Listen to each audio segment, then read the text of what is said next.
You're listening to The Scrimmage with Daniel Hargrove and Justin Domashevitz.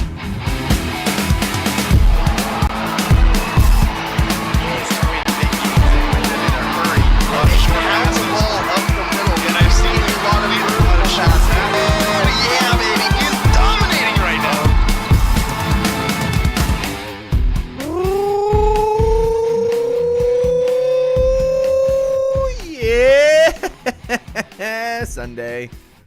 Good afternoon. Welcome to the Scrimmage. We made it. We made This it is to the a AI Sunday. version of Daniel, and we are really cheap. Looks like we made it. Look how far we've come now, baby. It's been a long time. I don't know the rest of the words. That's where I'm surprised you knew that many. That's usually where I get cut That's off more by whoever's around words me. than I knew. What is that song? I don't know, but for some reason, every time someone says "looks like we made it," it just pops into my head. I can't not sing it. I mean, you could. No, my guy. Well, It says chat disconnected. Please Yeah, wait while we that's- try to it's reconnect like you. in a half hour Successfully connected. Oh yeah, that was a long time ago.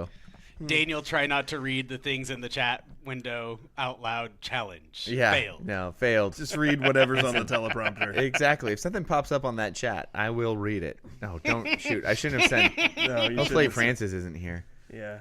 I feel like he'd take advantage of I that. always think hopefully Francis isn't here.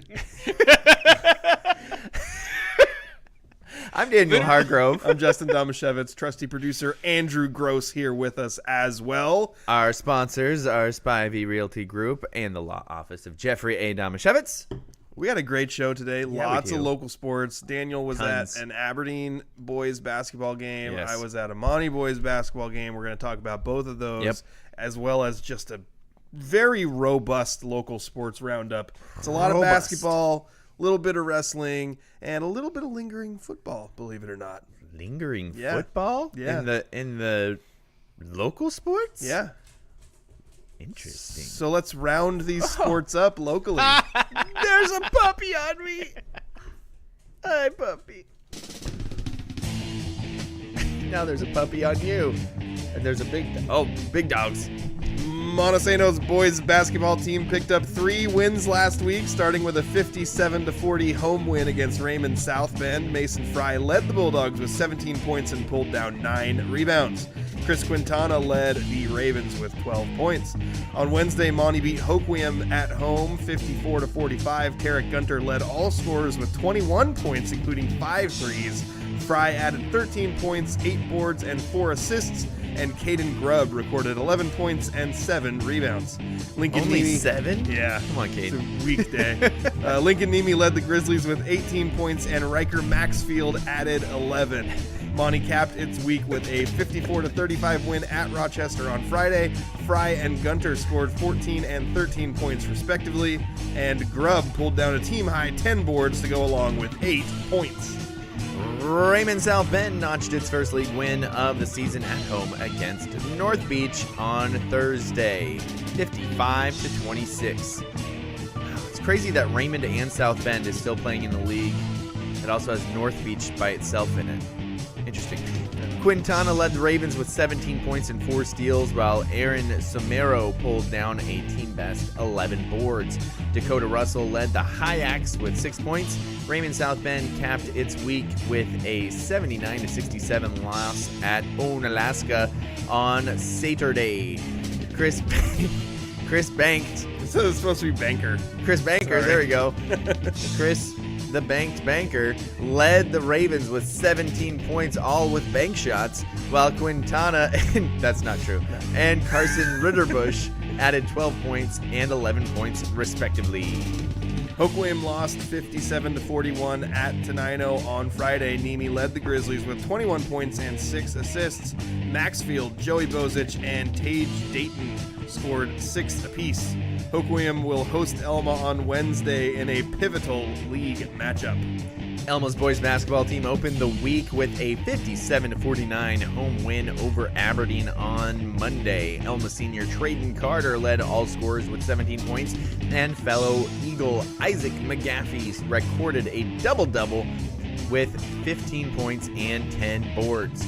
Jacob Cusada led the Bobcats with 16 points, including an efficient 5 for 8 from beyond the arc. On Wednesday, Elma was upset at home by Tenino, 56-49. Carter and McGaffey both performed well individually. Carter had 14 points, 4 rebounds, 3 assists, and 3 steals, while McGaffey had 10 points, 2 boards, and 4 assists. Aberdeen's boys basketball team opened its league season with a convincing 70-41 home win over Centralia on Wednesday. Taryn Lewis led the Bobcats with 22 points on 9 of 16 shooting to go along with 8 rebounds and 4 steals. Isaac Garcia added 17 points and 10 boards, and Jacob Cusada chipped in 14 points. Aberdeen swiped 17 steals as a team while committing just 7 turnovers. The Bobcats were back in action on Friday at home and clipped Shelton 49-47. Cusada hit 2 free throws with less than 2 seconds left, then stole Shelton's final inbound pass to give Aberdeen the win. He led all scorers with 28 points in the game, including 5 3-pointers. Zanto Rea had a team best 3 steals. Ocasta's boys basketball team won at home against PL on Monday, 66-50. Sonny Beard and Dalton Welch each scored 15 for the Wildcats, and Beard led the team with 14 rebounds. Ocosta won at home again on Friday over Nacelle, 51-43. Caden Turner had 19 points, 6 rebounds, 4 steals, and 3 assists, and 2 French hens, and a partridge, and a pear tree. Any turtle doves? No turtle doves. Oh, get those out of dang here. it. Welch had added 10 points, 9 boards, and 4 assists. The Wildcats capped their week with a 64-59 home win over Morton White Pass. Turner scored 21 points, and Beard recorded a double-double with 12 points and 13 rebounds, all while shockingly being clean-shaven. Actually, I don't know that. Welch and Luis Solis each scored 10. Willapa Valley's boys basketball team notched a home win over Tahola on Tuesday, 59-48. Brody Ost came off the bench to lead the Vikings with 17 points. Nathan Fluke scored 11 for Valley, while Lucas Lusk pulled down a team-best 13 rebounds. The Vikings won again on Friday, 77-14. Not a typo. Wow. At Lake Quinault. Fluke led Valley with 12 points. Blaine King added 11, and Hank Swartz added 10 points and 8 rebounds. I think there might need to be a discussion about 1B athletics. Rick Anderson brought this up to me, by the way, because 1B was initially created for the schools the size of Lake Quinault, and now there's just a bunch of other schools that have kind of dropped down into that classification. It's interesting. Anyway, where were we? Aberdeen's girls basketball team picked up their 3rd win of the season at Centralia, 47-43. I was forcing that one. On Tuesday, Bentley Brown led the Bobcats with 17 points. Olivia Lamont had 9 points and 9 rebounds, and Sophia Knutson racked up 8 assists to go with her 6 points. Aberdeen lost a home game against Schmelton on Thursday, 62-40. Brown led the Bobcats with 13 points. Elma's girls basketball team improved to 2-0 in league play with a 43-27 win at Tenino on Tuesday. Kiki Bowl led the Eagles with 16 points, and Olivia Moore added 14. Elma lost at home to Centralia on Friday, 46-26. Bowl led the Eagles again with 10 points. Montesano picked up a girls basketball victory at Hoquiam on Tuesday. Tiander Olsen stuffed the stat sheet once again for the Bulldogs with 19 points, 6 rebounds, 5 assists, 7 steals. Jilly Dalen recorded 25 points and 10 boards. Sydney Gordon led the Grizzlies with 13 points and 7 rebounds. Aaliyah Kennedy pulled down a team-best 12 boards, and Lexi LeBounty had a solid all-around game with 6 points, 7 rebounds, 5 assists, and 4 steals. Monty improved to 3-0 in league play with a 62-21 win over Rochester on Thursday. Dalen had 24 points and 4 steals, and McKenna Blankus added 12 points, 5 boards, and 5 steals. Olsen scored 8 dished out 6 assists and pulled down a team-high 13 rebounds. Hoquiam bounced back in a big way from its loss to Montesano with a 66-24 win at Tenino on Thursday. LeBounty led all scorers with 19 points to go along with 6 steals, and Kennedy recorded a monster double-double with 16 points and 13 rebounds. Nice. What was the final score of the Montesano Hoquiam game, that girls' game? You remember? I didn't put it in there, did I? I was curious to see how close that game was. Yeah. You know what? With all of this, it's okay. You missed something. Tahola's girls basketball team won at Willapa Valley on Tuesday, 52-41. Noelani McCrory and Kielan. Sorry, gosh, the McCrorys are going to be upset with me. You don't want that. Noelani McCrory and Liana, there, I think that's it, McCrory, led the Chitwins with 16 and 14 points respectively. Tyler Keaton recorded a double-double for the Vikings with 11 points and 12 rebounds, and Addison Merkel added 10 points. Whew. Sorry, Vernon Vince, if you're listening. Raymond South Bend's girls basketball team fell to Forks on Wednesday 58-54 despite a 29-point performance by junior Cassie Koski. Ava Bauer led the Ravens with 13 rebounds, and Megan Kongbukai recorded 9 boards and 7 assists. RSB bounced back with a 63-17 win at North Beach on Friday. Evelyn Stegall led the Ravens with 19 points. Bauer added 17 points, and Koski recorded 13 points, 8 steals, 4 rebounds, and 3 assists. Elma and Hoquiam. Sorry, my phone wigged out for a second. Yeah. Elma and Hoquiam competed in the Jim Bear Invitational last Saturday, and several local wrestlers ended up on the podium.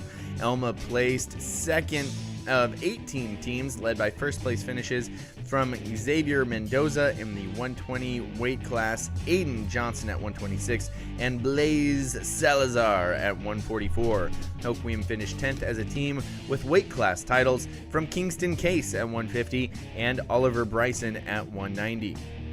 Other placers for Elma included Jordan Meadows, second at 106, Luis Torres, third at 113, and Ben Totten, fourth at 132. Elma also sent some wrestlers to Ocean Shores last Saturday and won the team title at the Bash at the Beach tournament. The Eagles got weight class wins from Colin Chandler at 113, Liam McManus at 157, and Marcus Jones at 215. Jackson Busey, Jonathan Henderson, and Augustino Ramirez Diaz each notched a second place finish for Elma, while Rob Osborne, Bryson Crawford, Sam Mullen, Alex Dryden each placed third, and Donovan Kalikoski, Liam Bowling, Elijah Roberts, and Maddox Olson took fourth. North Beach placed second as a team with a weight class title from Tyson Ross at 190. Second place finishes from Myra Strandberg, Liam Kunkel, Obadiah Richards, Parker George Harmon, and Aiden Wallum. Third place finishes from Isaac Chi and Bryson Parent, and a fourth place finish by Cash Gersitz. Aberdeen took third in the team standings with weight class titles from Roman Tadiq at 120 and Hebron Garcia at 126.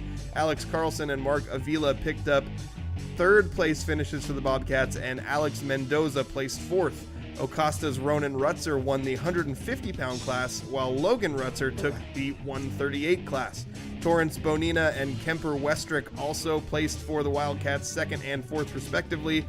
Hoquiam also had a few wrestlers on the podium. Sebastian Matson notched a second place finish, Cruz Ortiz Cruz third, and Zeke James fourth. Montesano's Owen Young won the 165-pound class, while fellow Bulldog Hank Cleverly and Lucas Delgado took third, and Ryan Iverson fourth. Wow, that was a beefy one. Yeah. Also, last Saturday, Aberdeen went unbeaten in the 5 dual meets to win the 13-team Battle of the Axe tournament in Port Angeles. Sorry, I should have started out with that voice. The Bobcats won 8 of 14 matches to beat Curtis. Take that, Curtis. Swept all 14 matches against Kingston and went 11-3 against East Jefferson to advance to the championship bracket. Aberdeen then beat Clahoya 47-33 in the semifinal round and topped North Thurston 44-36 for the championship. Ryder Lasad, Michael Hatton, Eric Silveria, and Landon Hamlin each won a match in both the semifinal and the final for the Bobcats. In the semifinal, Aberdeen also got wins from Ethan Paris, Gio Warnes, and Glennie Black. And in the final, Aiden Martinez de Jesus, Jaden Williams, and Adonis Hammonds each earned a victory.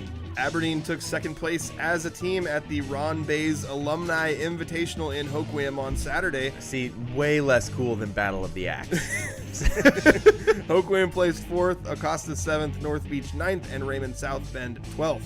Aberdeen's Glennie Black took 1st in the 138-pound class. Michael Hatton won at 175, Trevin Stewart at 215, and Landon Hamlin at 285. For Hoquiam, Kingston Case won 150, Junior Soto 126, and Cruz Ortiz Cruz 120. RSB's Lucas Swager was the only other local title winner at 165.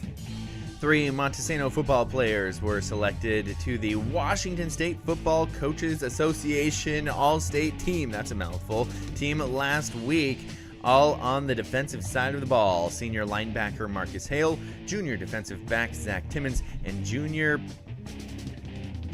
kicker Christopher Tobar. Not junior picker. That's something different. Shut up, Francis. Each received a first-team nod. Hale was the 1A Evergreen League defensive MVP and led the team with 130 tackles. Timmons and Tobar were both first-team All-League. Woo! Oh, man. Andrew, if you could send me that Zoom link, please. This is for the next part of our show. But, man, that was a beefy local sports roundup. Yeah, and for anyone who's wondering what happened at the Rainier Wrestling Tournament, we had several local teams there. I also am wondering what happened at the Rainier Wrestling Tournament because I went on to trackwrestling.com and searched up the tournament and then went to results, and there's nothing in there. So it happened yesterday, but it was a huge one, and I'm going to assume they just don't have results input yet for it. But hopefully next week we will have that for you, and people will be able to report what happened in that one because there's a lot of local wrestlers. It's a really huge one. Yeah, super excited to see that because looking at the names, we're seeing lots of names pop up again and again and again in these tournaments. I think we're going to have some pretty elite wrestlers once we get to the Matt Classic this year. There is a ton of really good wrestling going on in Grays Harbor County. Like Aberdeen has some really good ones. Monty and Elma both have some really good ones. Hoquiam doesn't quite have the depth of wrestlers on their team, but they have a couple. I know Junior Soto and Kingston Case seem to be winning constantly. Yeah. Oliver Bryson also. So I know there's going to be a lot of wrestling going on deep into the season. Let's see. We also have a report. Chase Ferrier says that Elma inducted Jamie Craighead and Ben Doherty into their Elma Hall of Fame before the girls' game against Centralia. That's pretty cool. I'm not in our Hall of Fame. What does it take to get into one of these Hall Into of the Fames? Scrimmage Hall of Fame? Yeah. Oh, do we have a Scrimmage Hall of Fame? Yeah, right now I'm the only person in it. I don't remember voting on that. There was no vote. I just unilaterally decided who the inductees were. Guest. Do you want to introduce him really quickly? Yeah, we have we're gonna have Hoquiam head boys basketball coach Jeff Niemi join us, and it's been a really interesting league so far. So I'm very curious what he has to say. Yeah, absolutely. Oh, looks like we got Jeff. Jeff, can you hear us? I can hear you. All right, and we can hear you loud and clear as well. So, Coach, you're just getting into league play, so we'll start there. A couple of tough games to start with Montesano and then Tenino, who, for a while there looked like they were going to be down and out this year. What did you see from your guys in both of those early matchups in these league games? I saw some flashes of solid play. I think we have at times enough to win against anybody in the league. It's just, can we put a whole game together, right now? For example, against Monty, we really took care of the ball and forced turnovers like we want to, but rebounding was a little bit of a struggle. And then Friday night versus Tenino, we had our best rebounding game in months. We were only -5 against a team that I was having nightmares about being like -25 on the offensive glass. I'm not even exaggerating. because last year they shot. It just seemed like last year they shot until they scored on us down there. But we rebounded well, but then we turned the ball over too much. So it's just kind of trying to find that consistent game right now. But I think the league as a whole is getting a little bit better than maybe some people thought. Yeah, and I think a theme definitely for our local teams that are in the 1A Evergreen League is there's a lot of youth. There's a lot of young players. I know your team there's not a ton of varsity experience out there, and so trying to put things together throughout the course of a season. I mean, the one name that everybody knows is Lincoln Niemi. He can put up a lot of points. He's also shown the ability to dish it out and get a lot of assists. I guess maybe could you tell us a little bit about a few of the other guys who would step up and be kind of secondary scorers that he might be dishing the ball to put it in the basket? Sure. Joey Bose is averaging about 10 for us right now. Joey's a really good shooter. He's had a little bit of an up and down shooting right now, but he also sees a lot of intense pressure too. It seems to me that most teams are trying to take Joey and Lincoln away first and foremost. I thought Monty in particular had a good plan on that. And then Riker Maxfield, if we don't have Riker in that first half against Monty, I'm not sure we could have even have made it a game. He found his spots and he had some great assists. We actually, if we make our lanes in that game in that first half, it could have been a little bit different maybe. But Riker had a great game against Montesano. And so those are our three main scorers right now. Other guys we have playing, I think Ethan Byron, people are going to see, especially as he gets older, he's really good in the open court. Tage Dayton and Victor, our posts, Victor Acevedo, our foreign exchange student from Brazil, they're getting better on finishing inside. I think Victor has some post game that maybe would surprise some people. He's kind of learning as he goes. The adjustment to the American basketball has been kind of a steep learning curve at times, particularly defensively, but Victor's doing a good job too. And so that is something we're trying to do, is find a little bit more balanced scoring as we get into league a little bit more. And when I watched you guys earlier in the year, I watched the Willapa Valley game, and it always seems like a team is trying to throw a weird defense at you or something like that. And what they were doing is just throwing different double teams at Lincoln all day.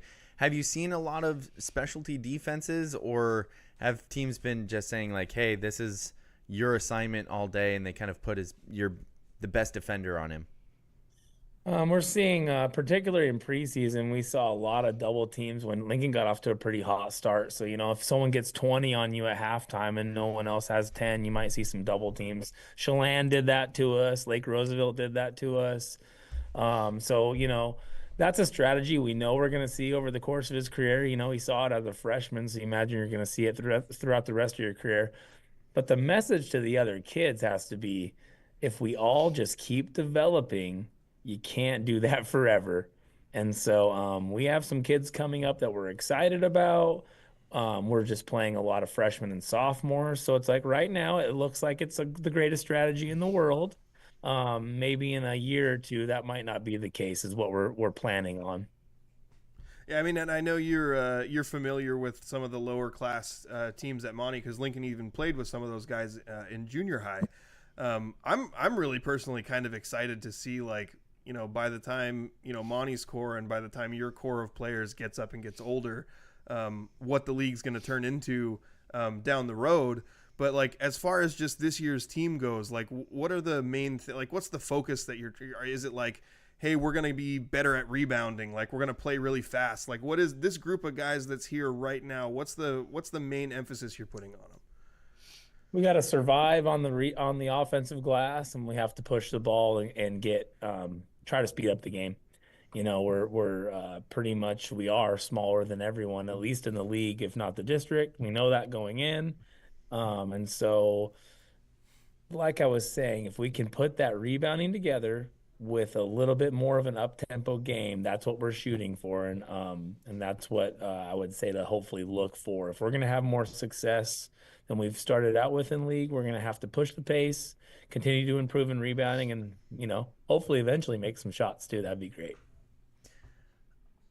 One of the storylines, and I know you probably get asked questions like this a lot, so sorry if you've heard this one before, but as a dad who's assuming my kid who always wants to play with a basketball or a baseball or anything right now at age 3, not many of us get to coach their kids all the way up into high school.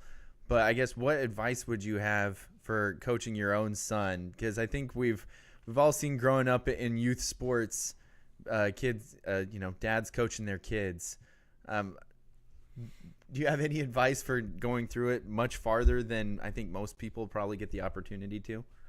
I think so. I was a really young guy raising a kid too, and so it always starts with the fun when they discover what they like. You let them discover what they enjoy. Lincoln happened to really love basketball right off the bat. We had the little LeBron James little Tykes basket, and all of a sudden I have it up as high as it can possibly go, And so my advice would be let them find what they love and continue to make it fun. And I'll be perfectly honest, that's something that I maybe wasn't the best at when he was little. And he was just such a good kid that he wasn't the type that was going to complain. But the best memories I have are the times when he's like, "Hey, Dad, can we do this?" Or, "Hey, Dad, can we do that?" Like his favorite thing to do when he was little is, "Can we pretend we're playing a quarter?" Because you always want to get to that 3, 2, 1 scenario. And so just little things like that, man. And the cool part is if you're doing that is you can get better, and it's just a blast too. And so that would be my first advice when they're little. Just make it fun, because there's plenty of opportunities for them to fall in love with the game and get better if it's fun. And then the second thing I would really recommend, and this is a tough one, because when your kid gets, especially if you have a kid that's talented, you want to feel like they need to start playing more games.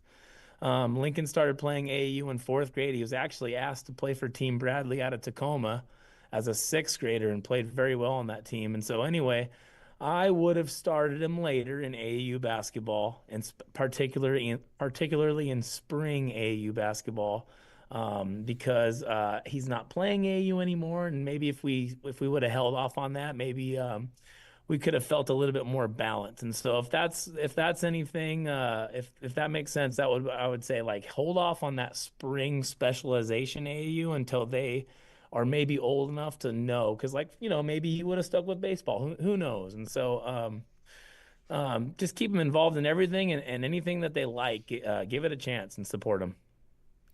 I want to ask awesome. one other thing about Lincoln too, because it's not often that you see.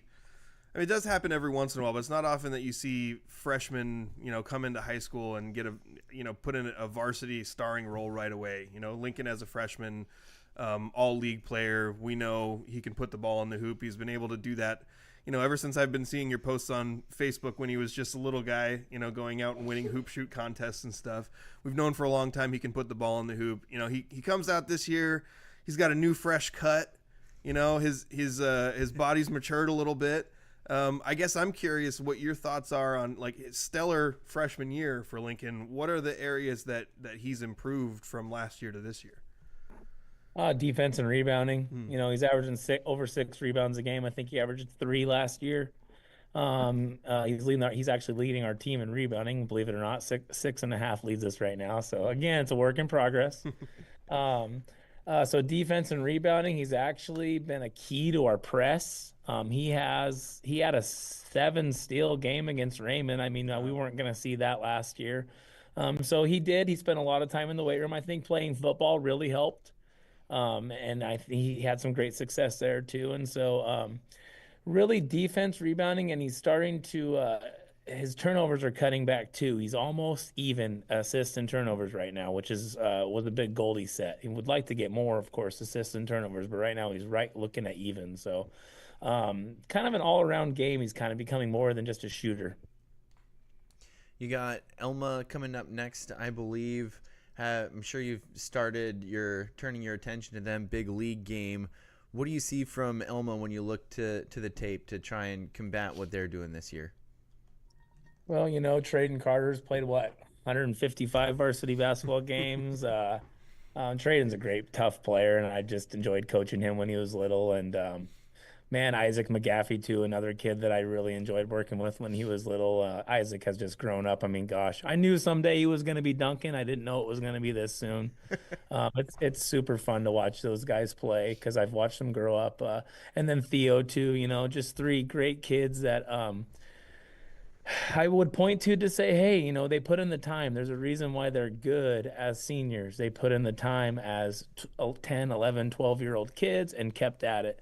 And so, they have other kids too, I know, playing. Those are their three main guys that I think score and stuff for most. But it's just Elma basketball. Matt does a great job. They play hard. They rebound. They play together. You're in for a tough battle, and I don't think it's any surprise that they definitely want to win when they play Hoquiam, and Hoquiam definitely wants to win when they play Elma, and it's fun. We usually have a fun game. Yeah, I mean, for people who don't know, obviously, Jeff, you bleed crimson. You're a Hoquiam Grizzly. You're an alum there. But Jeff's kind of an all-county guy. Like, he coached at Aberdeen, coached at Elma, worked in the Elma School District. Actually, the initial time that I met Lincoln when he was a kid was when I was coaching Little League Baseball in Monty, and Lincoln played a little bit. So you kind of got a little bit of every all of our towns in your experience, which I think when you were talking about coaching Traden Carter, I was like, oh yeah, Jeff was in Elma. That's pretty cool. So I think that's pretty awesome that you have some experience with all these areas. Yeah, it's definitely fun to see even the Monty kids too, grow up. It's just It's a great group of kids, I think, in this league is something I'd like to highlight too. It's just like, from the Grubs and Monty and those kids, they really embraced Lincoln when he came in. And it's just cool to see him growing up and having success. We knew that day would come. It just seems like, I guess the years went by a little quicker than we thought, and they're already here. Yeah. I think that's all I got for you, Coach. So I really appreciate you coming on and hopping on with us here. Yeah, I only asked you today, so thanks for doing that last second for us, too. I really appreciate it. For sure, guys. Thanks for everything. I appreciate all you do for local sports. Thanks, Jeff. Thanks, Jeff. Have a good one. Yep, you too. That was Coach Niemi, and, they've got right in the thick of league play. They got Elma and Rochester coming up this week, and then odd non-leaguer mixed in there against El Waco on, is this 18th? Is that a Friday or a Saturday? Be one of those weird mid-season Saturday games. Actually, they got a couple mixed in there because I think the illness kind of rescheduled some things out there, because then they also play Aberdeen a couple times in the last couple weeks. Yeah, they had to season. push one of those back. Yeah, so Josh, talk about busy schedules. Aberdeen's January is crazy. I think they play 17 games in 31 days or something like that. So just busy schedules for both Aberdeen and Hoquiam coming down the stretch. I'm really curious to see how this league works out. Is Tenino extremely turning the corner, or are they surprising people because the start of their season was so bad? Forrest hopped in there and said, I don't know if the Elma loss to Tenino was an upset. Tenino looked like last year's team when they played Hoquiam. It's just literally only based on what had happened so far this season. Yeah. Looking at the records and what these teams have done. But I think it's a fair point. Tenino is surging right now. They're playing really well. Burkhart, one of their best players from last year, started the season injured, came back, maybe took him a couple games to get back to himself, but it seems that recently he's been playing really well, and that's made a big difference for them. I believe in the Hoquiam game, Tenino's top three scorers scored all but 6 of their points or something like that. Wow. So they may not be deep, but they definitely have some talent there that can hurt you. And when Tenino played Monty, they looked terrible, but you can look terrible and that can just be a bad night. You don't know. That could have been the exception, not the rule. Rochester though, they're 0-12, man. Yeah, for a football team that was so good at times. Yeah.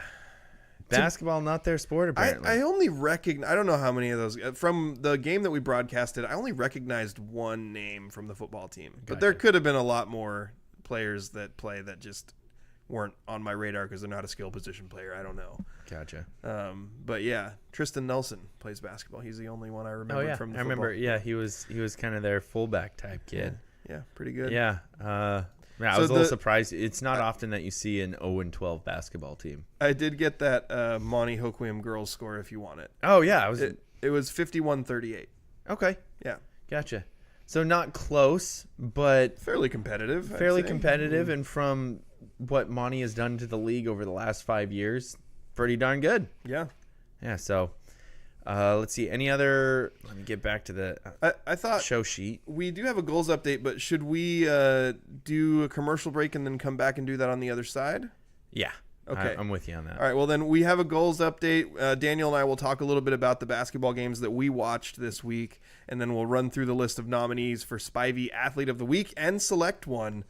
But for now, let's take a quick commercial break. Do you have a legal situation and need someone on your side? Let the law office of Jeffrey A. Damashevitz be your advocate. If you've been the victim of medical malpractice, suffered a personal injury, or need representation with real estate law, small business law, or estate planning, let Jeff Damashevitz put his 29 years of experience to work for you. Call Jeff Damashevitz today at 360-612-3991 or visit damashevitzlaw.com. That's DAMASIEWICZLAW.com. Welcome back to the Scrimmage. I'm Justin Damashevitz, Daniel Hargrove, and our trusty producer, Andrew Gross, here with me as well. We are brought to you by Spivey Realty Group and the law office of Jeffrey A. Damashevitz. No relation. What's the A stand for? And we actually got a goals update. We haven't had this in a while. So for the uninitiated, in case you haven't listened to our show when we have a goals update before, this is a local club soccer organization that has a whole bunch of teams, boys and girls across a whole bunch of age classifications, even adult teams, even though Daniel has aged out of their program. They have a lot of teams for all different ages. Bring that back up. Apparently not all different ages. Most different ages. I'm gonna go cry in the corner for a little bit. Okay. Did Daniel age out? I thought he was just too broken. No, he aged out. Oh. That's where that came from. Oh, okay. Remember when Daniel went and tried out for the goals men's team, and he immediately injured his Achilles tendon during the tryout, and then one of the coaches that was there told him, "Hey, you should still come practice with us sometime, because sometimes guys still practice with us even once they've aged out." Oh, got you. And that's and Daniel says it was being misrepresented, but I don't think that's true. We'll go into this goals update though from Coach Eddie. Appreciate Coach Eddie reaching out to us. They are holding open field discovery sessions this weekend. They don't cut players between fall and winter and spring. Instead, they host discovery sessions for players to get looked at by teams and get picked up. Those age groups are the B and G 10, which refers to the year you were born, and the B and G 14. And then if people can't make it to the discovery sessions, then they can still contact the goals for a tryout. So if you're interested in playing for the goals, you can find them on their socials. They have great social media coverage. Facebook page is really good. Tonight at 6:30, the Goals BO6 team is taking on Gala FC in their first game of the 2025 winter season. And let's see, what else did we have? There's a Saturday match for the Goals Academy girls 06 team. So that would be like U16, U19? Yeah. G06, U19. Okay. So this match was pressure on both sides, defensive all game long. Not a lot of excitement in the middle of the midfield, but the outside mids, goalies, and defense on both teams were on high alert and full display.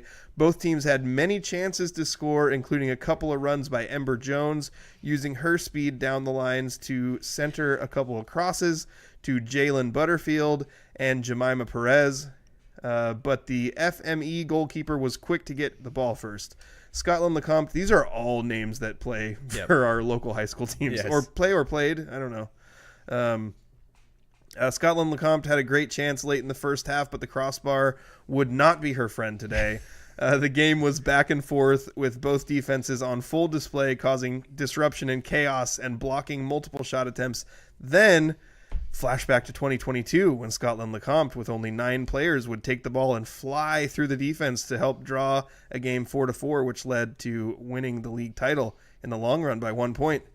But this time, Scotty received the ball at the 50 and carved through multiple defenders and would find Jalen, who moved the ball around, which found its way to Arani Torres Garcia, who came running into the right mid position and tucked a beautiful left-footed shot from the top of the 18 into the far corner, taking a 1-0 lead, 1-0, sorry, on the pitch in the 87th minute. Following the goal, they quickly made some defensive substitutions to ensure maximum strength and parked the bus, leaving one forward who dropped to a center mid position. So they ended up being able to hold on to that win. Player of the game on that one is the goalkeeper. That was a riveting story there on that. I was on the edge of my seat. That was great. Good. Yeah. Player of the game was the goalkeeper, Amelia Willis, who had 9 big saves, multiple deflections, and some nice clearances. She has been working extra hard at training, and it's showing, says Coach Eddie. The defensive co-players of the game, the Lioness, Kaylin Black. Yes. That's a cool nickname. I love that. Mary Campbell and Hannah Lassard. And with the help of their defensive center mids, Cody, S., Gabby, Maddie, and Paisley, these 3 really protected the Pride tonight. They were fierce and unforgiving and played on another level to ensure the win. Coach Eddie says he lost track of how many shots were blocked or plays that were broken up, but he's very proud of that group. The offensive player of the game, here's another cool nickname, the Architect, Scotland Lecomte. I like it. He says Scotty not only did what she does on offense, which helped lead up to the game-winning goal, she went head-to-head with a future pro, and that battle, win or lose today, as a fan of watching soccer, was pretty cool. Nice. Shout out also to Miley Anderson, Cody Daniels, and Lola Parkinson, the 3 smallest girls on the team, and absolutely 3 of the fiercest. Didn't let their size deter them. And with this win, the Gulls are 1-1-0 on the season with 10 games to go. They have a Winter Classic, Pacific Northwest Winter Classic at Starfire Sports coming up on, looks like later this week. That tournament is a college showcase where all the teams are playing in front of college scouts from all over the country, from D1 schools like UW, Gonzaga, Oregon, Stanford, and Iowa State, and then also NAIA and WAC schools as well. Nice. Close to 100 schools will have scouts there. So that's pretty awesome. That's awesome. Really a good way for if you have kids who are really serious about playing soccer and want to take it to the next level to help them get their college education. That's a good route to go. Contact the Gulls and get a tryout and figure out how you can get your kids onto one of these teams. Hopefully it goes better than mine. Yeah, well, you've aged out. Apparently. So there's that. Ouch. Do you want to get into the Aberdeen-Shelton game that you Should we start off with that broadcasted? one? Yeah, let's do that. So a part of broadcasting on the radio with 1490 KWOK, live online at 1490kwok.com. You can listen wherever you're at.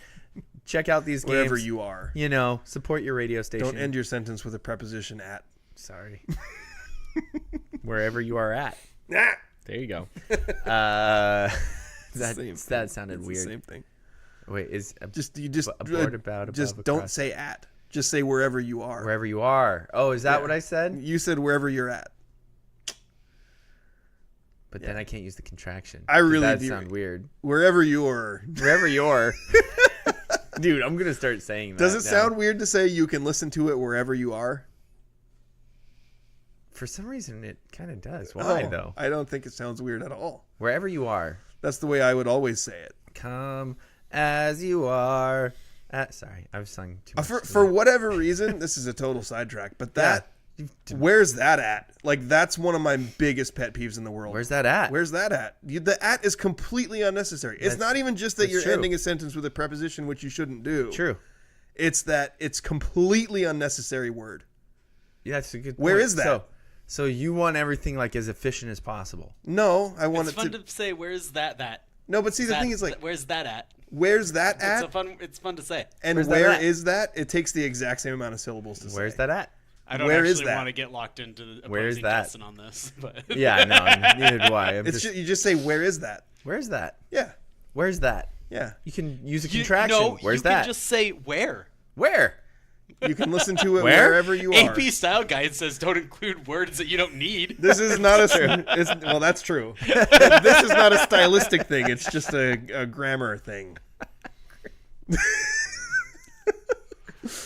What was I talking about? I don't know, but just make sure that if you have two independent clauses separated by a coordinating conjunction, you separate them with a comma.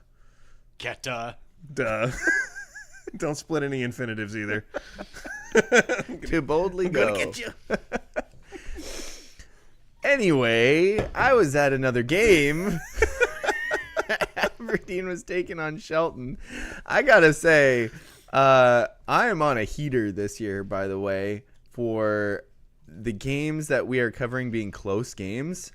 We've only had one bad game so far, and that was because I tried to North Beach at Elma girls basketball. That was not a good game. Not close. Everything else has been awesome. Willapa Valley against Hoquiam boys to start it off was really close. The girls basketball game between Hoquiam and Aberdeen was really close. Let's see. I think both the Hoquiam Raymond games that Ian covered for me were pretty good games. I mean, one of them had a dagger call in it, so that means it's probably a pretty good game. And then, this last, and the Monty Aberdeen girls game, that one was really close, even though that was a fun bizarre with all the fouls that were in it, but that was really close. And then this last one, Aberdeen boys win with 2 free throws from Jacob Cusada with 1.6 seconds left. So just exciting games.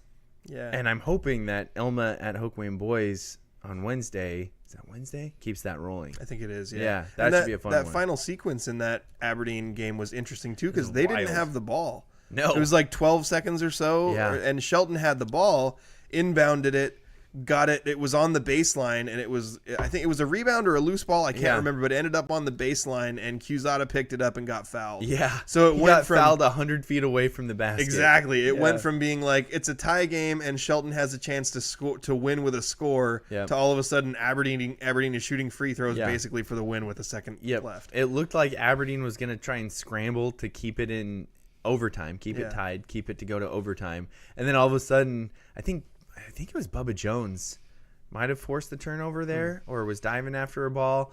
And then loose ball scramble, Jacob comes up with it and gets fouled. And you could just see the Shelton coach like, oh, you've got to be kidding me. Yeah. Like from no shot this game doesn't end well, at least going into overtime for Shelton to be like, oh, great. Not only did we just put a guy on the line, we put Jacob Cusada on the line who's got 26 points, and he finished with 28 because he just stepped up to the free throw line, sank both of them like he was asleep. Like it was, game-winning free throw, sure, nails both of them. It was awesome. This game was not all awesome though for Aberdeen. It was a very weird game. Cusada powered an 18-point first quarter for Aberdeen, where it looked like they were going to kind of run away with this one.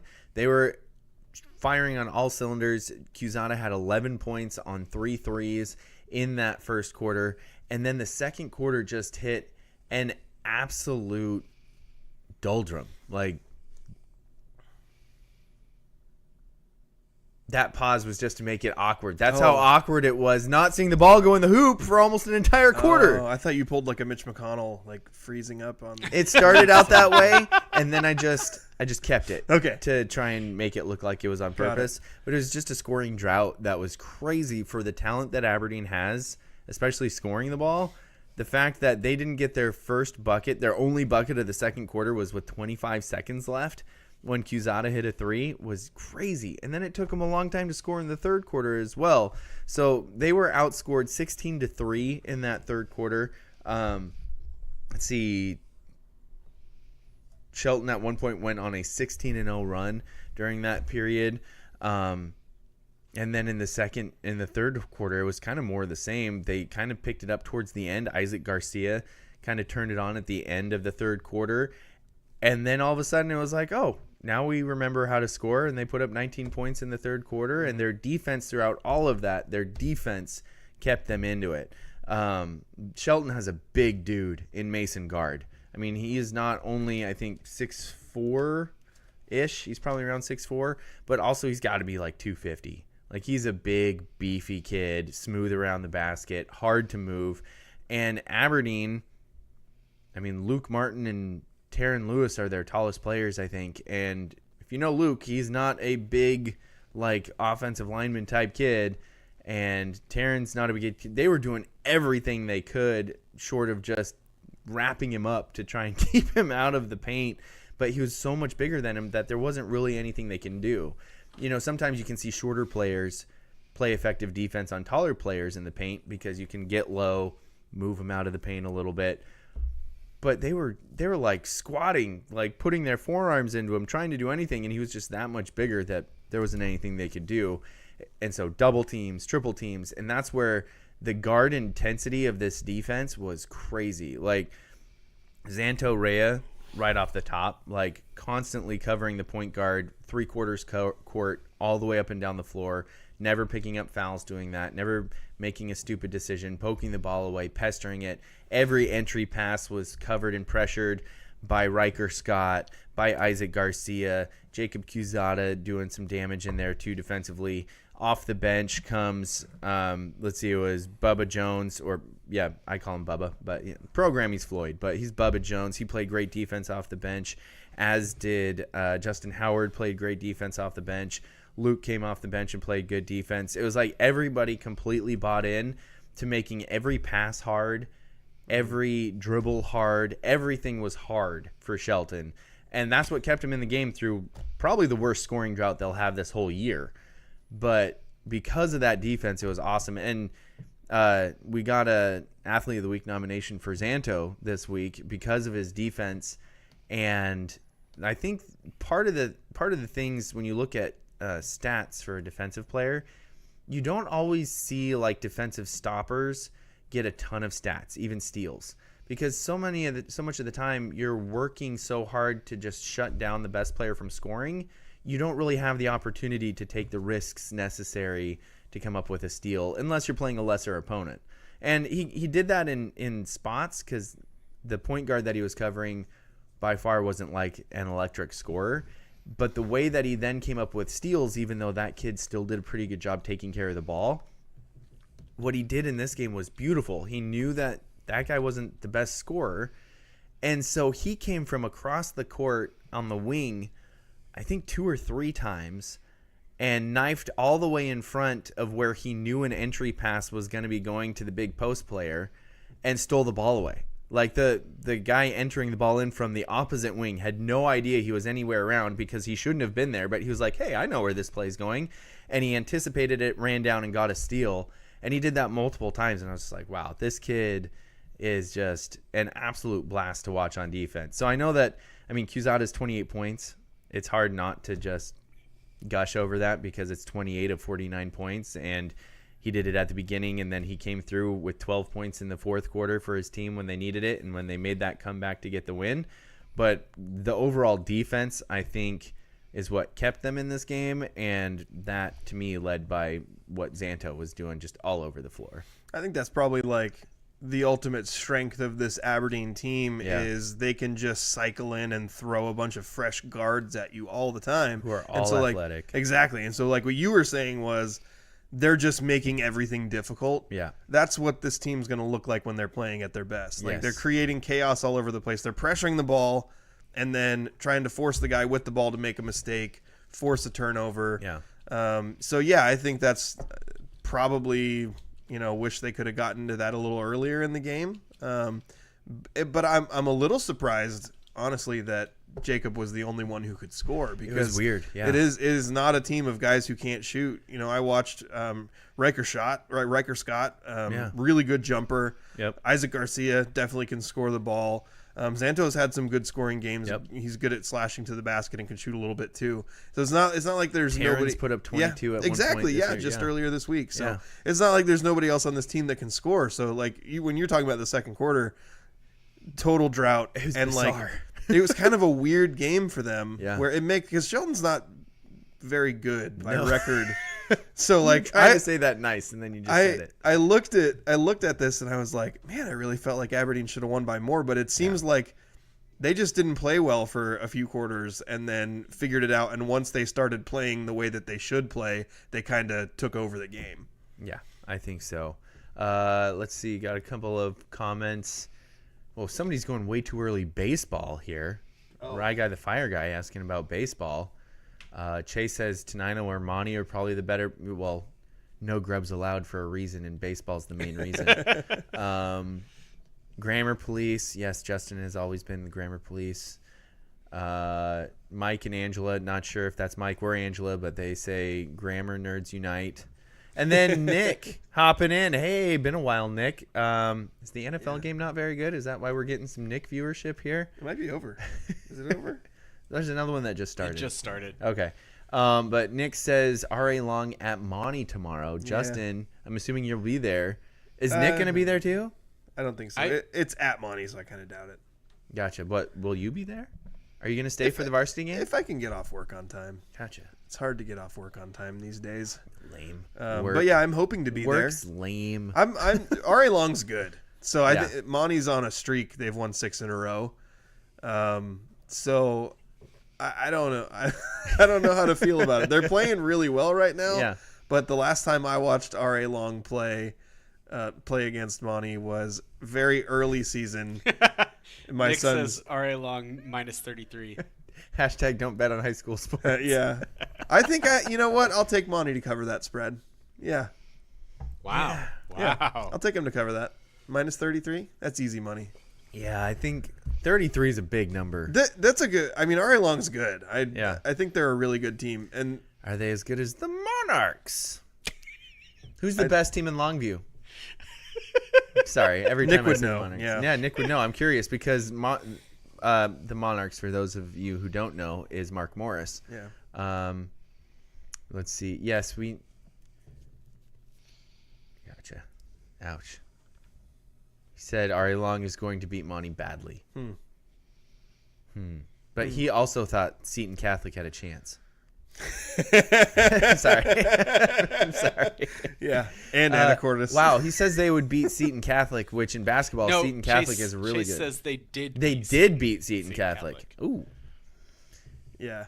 dang. Well, yeah, Seton Catholic was kind of a weird one too because that's a really good team. Like they're Yeah. very good last year, and Yeah. they're returning everybody. And they And added. they a dude. added a new really good guy, and Yeah. then they started 3-5 because they started with they Weird. played a brutal Okay. schedule to start the year. So I still think Seton Catholic's really good, but they had a weird start to their season. Gotcha. That makes sense. yeah. 33 is just such a big number for a varsity boys game. Yeah.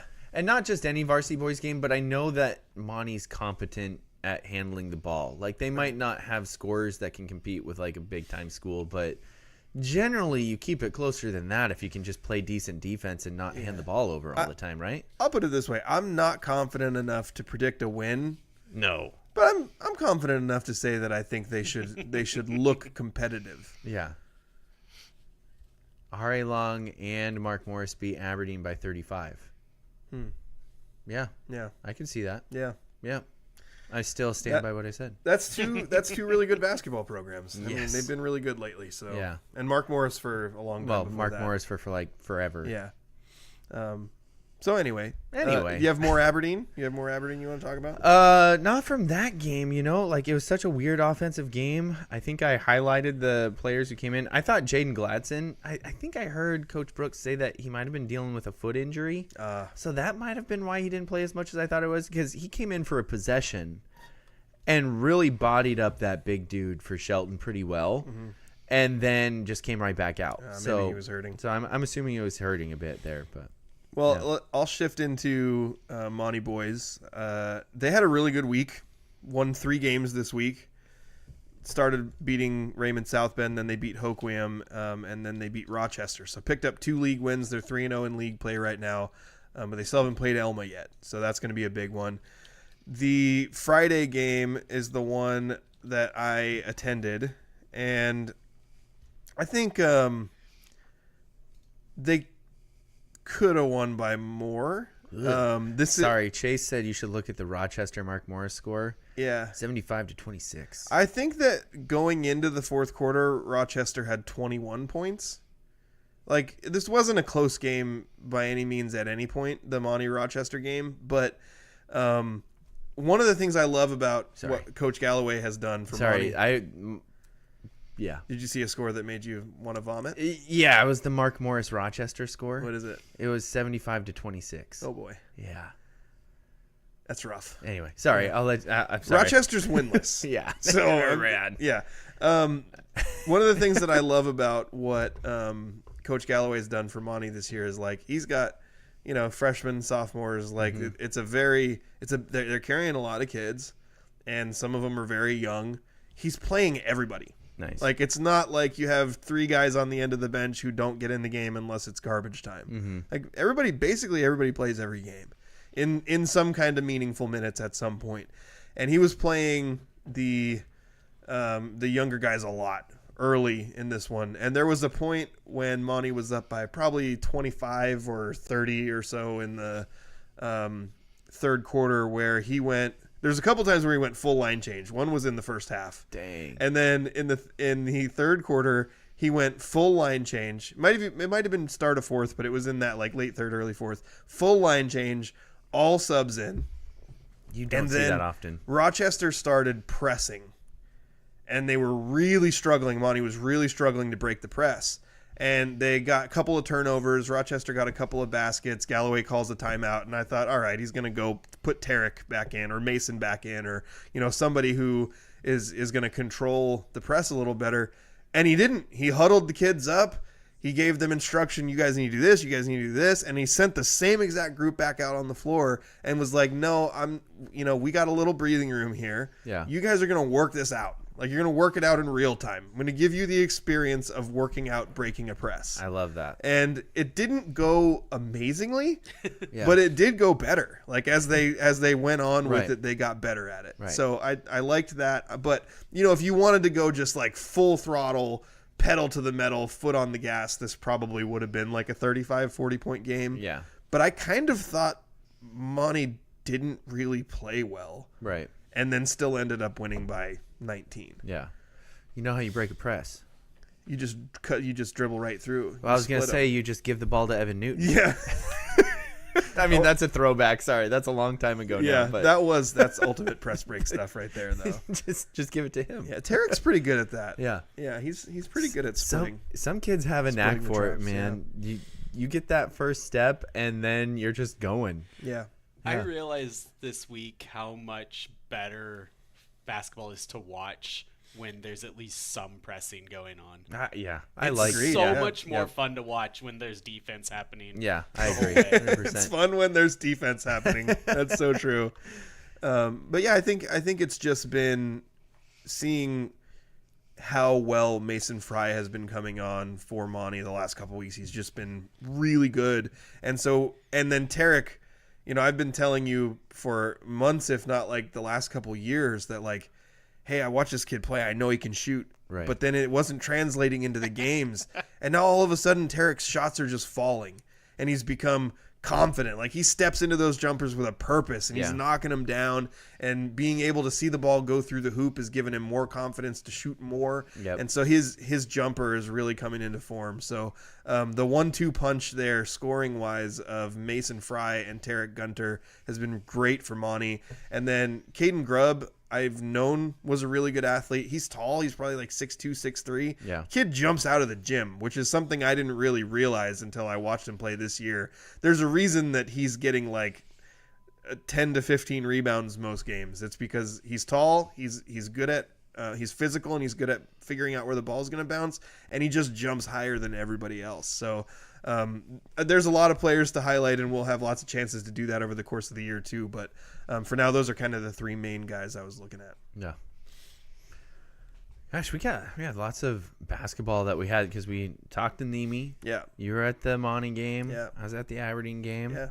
It's good. It's Yeah. good stuff. Hopefully, in the next week or two, we can get Elma's Coach Ferrier on. Yeah. He's had scheduling conflicts with practices the last couple Sundays, so he hasn't been able to join us. But Yeah, and I'll be at the Monty Elma game, or at the Hoquiam Elma game. perfect.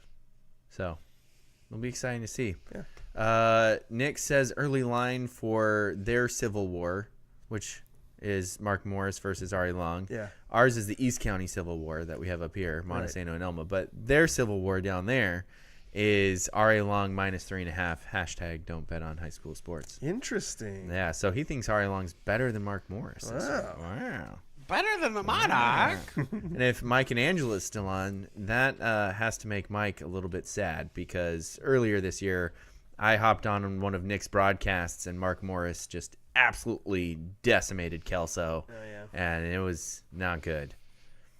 proud Kelso family, the Grosses. Kelso legend Mike Gross. It's true. Where did your grandpa? Was your grandpa high school at Kelso too, Andrew? No, he grew up in Skagit Valley. Okay, gotcha. I don't know what actual Also high school. legend. Like Legendary baseball player. Yeah, you hear some of the stories about old Larry Gross, and it was like he had a football over. No, he hit a football. He had a baseball over the mountains. It wasn't mountains, but it was like over an entire parking lot, and also drafted. But it was baseball back in the days when he was like drafted out of high school and was like, I want to go to college instead and become a teacher. Baseball back in the days, that might come up and stump Daniel. Oh. A But little foreshadowing. it all makes sense too with Grosses because Andrew Gross, Aberdeen swimming legend. That's true. No, Yeah. definitely not. Looked good in that Speedo though, I'm gonna say. Never saw it, but I assume. But should we run down our list of nominees? That took a turn. I think it was fine. Yeah. Okay. Yeah. List of nominees. We got some good ones. Yeah, so the aforementioned 1-2 punch of Tarek Gunter and Mason Fry both got a nomination. Tarek had his best game against Hoquiam with 21 points. Mason has been like really consistently a multi-stat guy. He's been leading the team in scoring fairly regularly, but also getting a lot of rebounds, getting some good steals and assist numbers as well. From Aberdeen, Jacob Cusada got a nomination. He did have another, I think it was a 14-point game earlier in the week, but it was really from the Shelton game where he had 28 points, including the game-winning free throws and the steal at the end. Zanto Rea, which I think we can't highlight these defensive guys enough. Right. Because, like you said, the stuff doesn't always show up in the box score. But, you see it when you watch how important these guys are. But Zanto Rea for Aberdeen, by the way, just insanely quick. Oh my gosh. Yeah. I was getting frustrated trying to take pictures of him because he moves so fast that the camera wouldn't focus. Right. Stupid shutter speed. Yeah. It's terrible. He's faster than your millisecond shutter speed. We got a nomination for Lincoln Niemi of Hoquiam basketball, I think because in the game against Tenino, he was just kind of single-handedly keeping them in it and keeping them close, even though the other guys were having a difficult time scoring. And then also Glennie Black from Aberdeen Wrestling, who got 4 pins on the way to a title. Let me double-check which tournament this was in. That was at the alumni tournament in Hoquiam. Yep. So he had. I think we also saw his name in was that the Axe tournament? Yeah, he had a semifinal win, I think, in the Battle of the Axe. That one was that's a different format. Okay. So it was they had a tournament, but they all played duels against each other. So it wasn't like weight classes where you set up brackets and then you fight through it and win. It was like all your guys wrestle against all their guys, and whoever gets more points moves on to the next round. Gotcha. Okay. So that one was interesting. And also another thing that I learned, and maybe I kind of knew this before, but I confirmed with Elma's coach, Jeff Catterlin. I'm seeing like there's a Saturday where Elma competes in this wrestling tournament in, let's see, where was the first one? They're competing in a wrestling tournament in North Beach, and they're also competing in a wrestling tournament in a place that I didn't say where it was, but that it's the Jim Barry Invitational.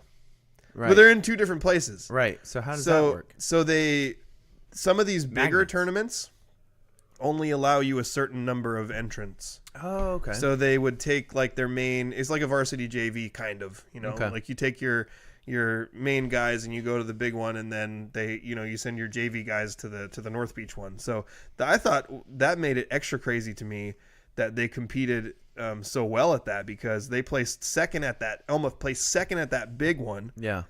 And then they also took the team title at Ocean Shores with like their JV wrestlers. Nice. Or with maybe just not the, I don't know how many they were able to take. Yeah, I was like, So maybe not JV, but maybe I was just saying not, more like if you're splitting them up, like you Right. have your primary guys and like Yeah. then your other guys who didn't make the cut of the top. Right. But yeah, Right.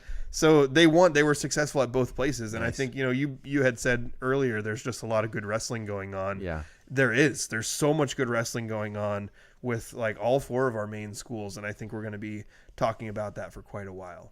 Chase has a nomination I want you to read. Yeah.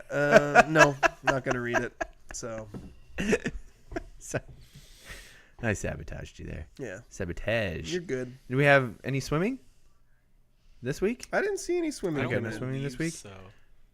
I mean, we've tried really hard to actively forget swimming repeatedly. Yeah. So that's why I just wanted to throw in that last thing in case Rob threw us an email after we've started the show. There was a meet on January 7th, but we don't have results from Rob yet. Okay. He probably gave up trying to send them to you. Yeah. Well, if he hits us Rob, with you can those, send them to me. I'll make sure that Justin reads them. if he hits us with those, then we'll put him in next week's roundup.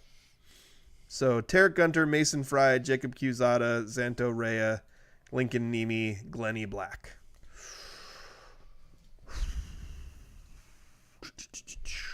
Tough week. Yeah. It's hard too because some of these guys, like especially with the basketball guys, they didn't all play an equal amount of games. Yeah. And they also did like unequal amounts of winning. And so we kind of tend to take winning into consideration when it comes to the athlete of the week. Yeah. But then, if you look at Monty, for example, they won 3 games.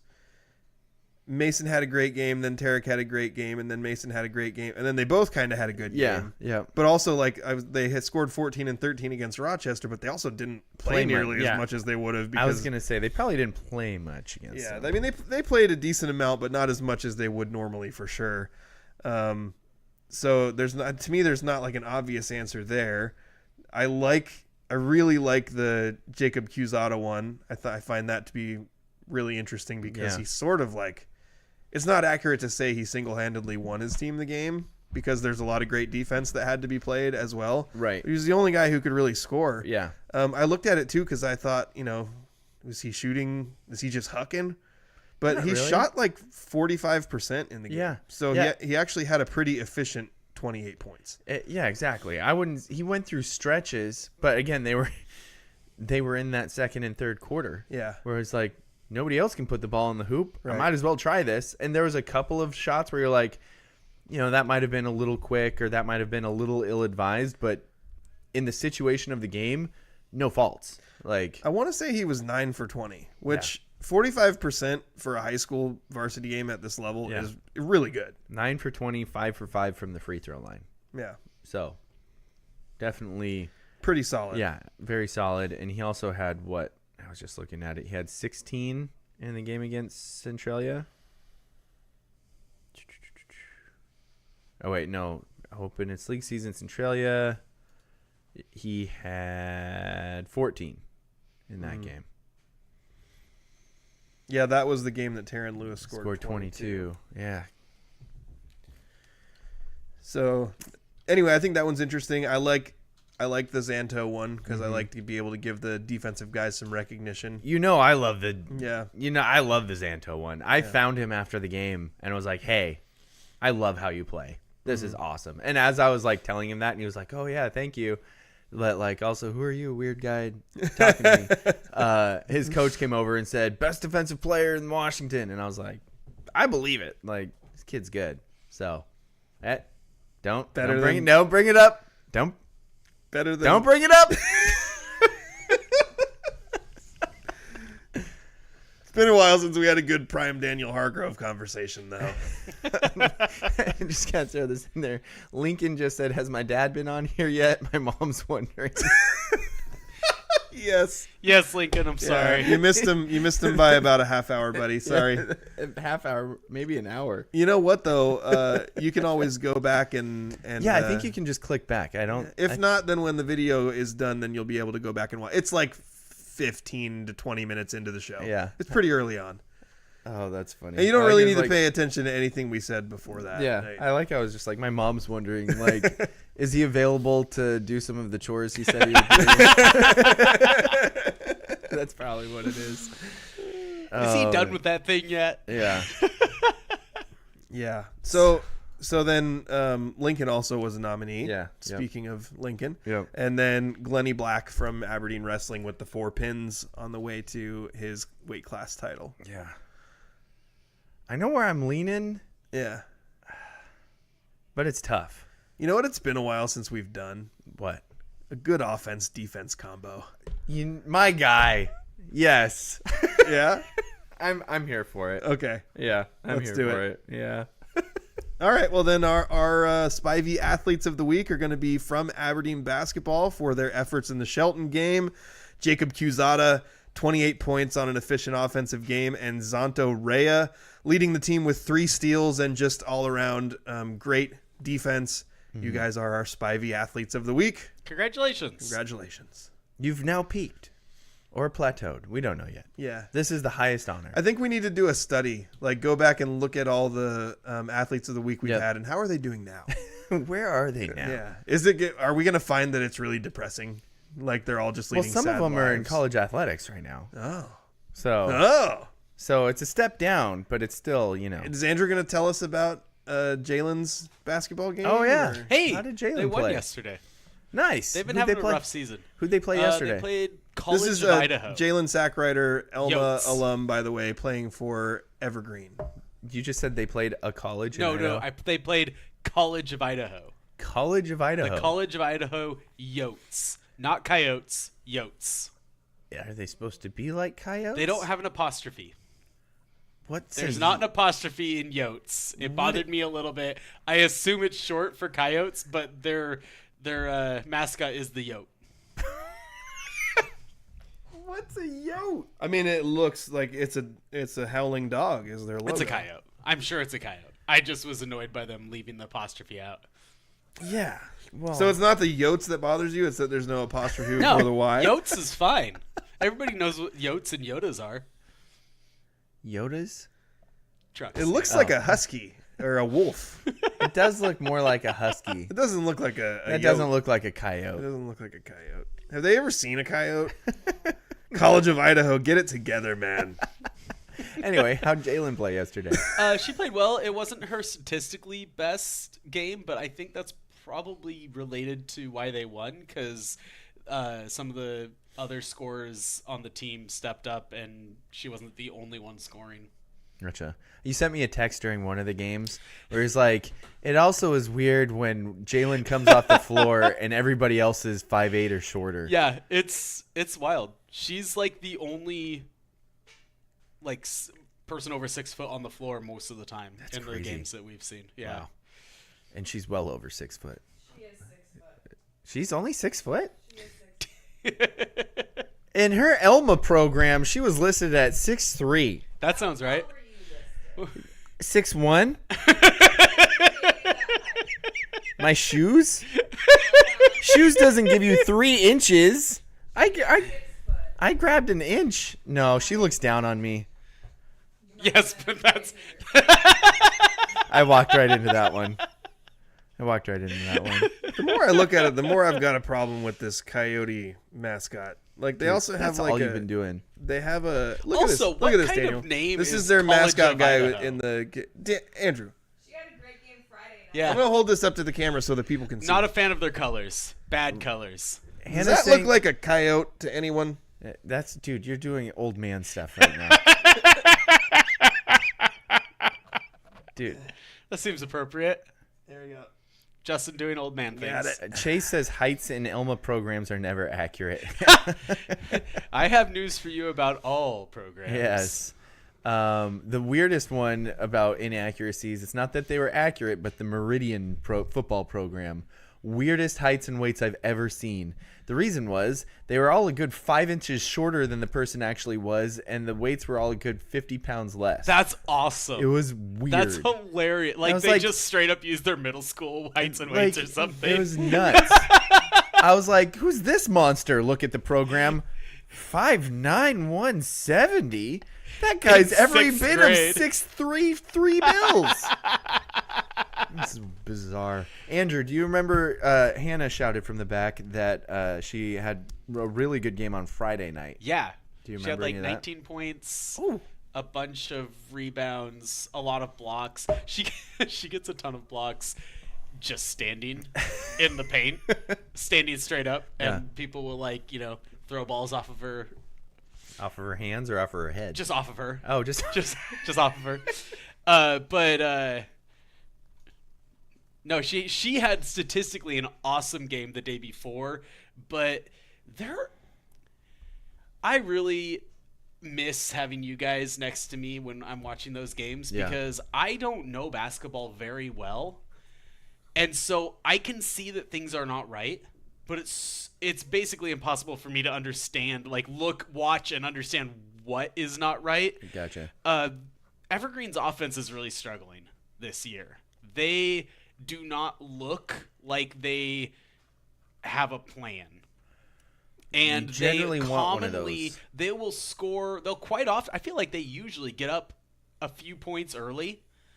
They will routinely get into pressure situations and start frantically, like, not playing well. Like, they'll turn it over. Somebody'll That was a lot of water you just spilled. Just spilled my water all over the somebody'll drive and Speaking of poor then not plans. have anyone to pass to, or they'll, I don't know, just stuff happens. And talking to Jalen, it sounds like they don't really have a plan. That's got to be so frustrating. Yeah. For her. Almost as frustrating as when you spill all your water all over. A lot of water. Like a lot. Half of my big cup, I just smacked it all I over. saw it happen in slow motion. It was like Daniel reaching towards the cup, and it was like, "Whoa," and I was like, no. Apparently, I've aged out of picking up water cups too. It's okay. It's not like we have any expensive electronic equipment on this table. It's on rubber pads. It's probably good. Thank goodness. Anyway, Oh, man. word on the street is Jalen Sackrider had 19 points, 9 rebounds, and 5 blocked shots That's a game. against Eastern Oregon. That block shots is low. I'm just putting that out there. Like, it's I don't know what you have to do to make it be a blocked shot, but when it is so hard for other girls to actually drive in and score on her. Yeah. Like, they go up and the ball doesn't go in anywhere near the hoop. Yeah. I don't know Reminds if me those of count. watching If her those in high count as school. blocks, she'd have more than 5. Yeah. Well, I'm not sure if Evergreen has a plan to get the ball in the hoop, but I bet they've got a plan to combat climate change.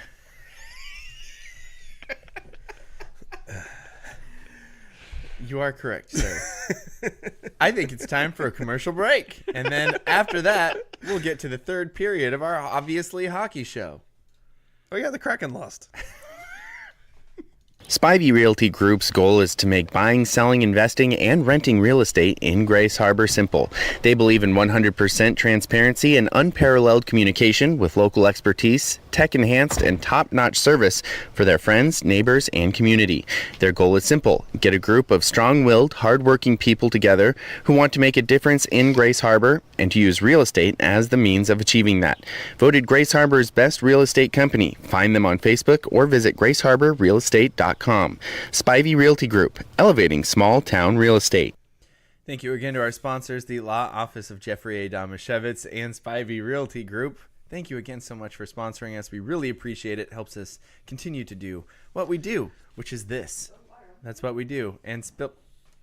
Okay. The I'm funniest getting thing, heckled. the funniest thing about the water spilling, as I'm looking back on it, was the look on your face when you spilled it, and the look on your face was like, well, that just happened, and there's nothing I can do about it. Like, you had totally resigned. There was no panic of like, oh, I gotta stop that from happening. You tipped it, and it was like, oh well. Maybe I should cut that for a short. You probably should. You could see it pretty clearly on the video too, right? Oh, man. It's also funny because your cup is still tilted because it's on a cord. Is it? Yeah, so it's not even flat on the table. Well, even it's now. completely empty. Oh, wait, it's not completely empty. Glad I didn't dump that out remember when you used to get blizzards at Dairy Queen? Do they still do this? Yeah, they turn them upside They down. still turn them upside down? Yeah. Yeah, I was about to do that with my water cup. Yeah, if That they would've don't been do that, hilarious. you're supposed to like get it for free or something. Is that still like a... I think so. Man, I haven't been to Dairy Queen in forever. It's been a while for me too, but it's definitely been within like the last 6 months or so. Okay. Yeah, for sure. I haven't been in years. That's because you're lame. Apparently. You don't get blizzards ever? No. Ugh. I'm sad. Ugh. I live a sad life. With There's no one blizzards. that's like directly on your path from your house to my house, and you drive by it every Sunday. I drive by that almost every day. Yeah. Saturday would be the only day I might But not. a lot of times you drive by it like early in the morning. Yeah, I guess Dairy Queen's not open in the morning, but they are open when I come back home. Yeah, but then it's across on the other side of the street, and that's a pain. Yeah. Lights. Who wants to cross the street? As my mom called them, angel lanes. Suicide lanes. Yep. She didn't like The turning lanes? Yeah, you know the turning lanes where lanes you that can go both directions ways, can yeah. use them. Yeah. Yeah, she called those angel lanes. Yeah, I was a first-hand witness to a pretty big accident on one of those like a couple years ago. Somebody turned out right in front of me, not paying attention to someone coming from the other side, and then just smash! It was like what happens when Daniel Hargrove has a cup in front of him, just mess everywhere. Everywhere. Yeah. See, you know, part of the reason I've learned from spilling things so many times that if I try and react and grab it, oftentimes it just gets worse. And there's flame. There's a flame here. The electronics. It could have gotten real bad real quick. Yeah. I think it's time for our... What's going on? Oh, Andrew, are you trying to type something? What's going on? Nothing. The show sheet is changing before my eyes. It's good. You're good. It's time for the 2-minute drill, I think. I accidentally deleted stuff, but it's all good. Let's go. Huddle up. Gotta hurry. Hey, 2-minute situation. 44 seconds. Hand the ball around. Gonna do it right. 3 jet Buckeye on 1. The 2-minute drill starts now. Chase says, and then the train stops and you get stuck in the Walmart parking lot. Yeah. Yeah, also not fun. After crushing the Chargers in the wild card round of the playoffs, the Houston Texans will face the top-seeded Kansas City Chiefs in the divisional round next week. Some analysts think the Chiefs are vulnerable this year, maybe because they've barely won every game. Justin, will the Texans be the team to knock them out? I think the Chiefs are vulnerable, obviously, but they've been vulnerable before, and they still tend to, win the Super Bowl. They got that 13th man on their side, man. I guess so. But anyway, Patrick Mahomes has been playing really well. He didn't start great to the year, but since they beat the Panthers, he's got something like 11 touchdowns and no picks. He's been throwing for 300 yards or so almost every game. Like, things have, and their defense is good. So yeah, they've won a lot of narrow games, but I think they're going to be fine. I think Houston is probably, I'm a little surprised at how bad they beat the Chargers, and I think the Chiefs are going to have no problem with them. 8th-seeded Ohio State will face 7th-seed Notre Dame in the college football playoff national championship game next Monday. Daniel, which team are you rooting? Which team are you rooting for, or do you not care at all? Earthquake. Can I root for Earthquake?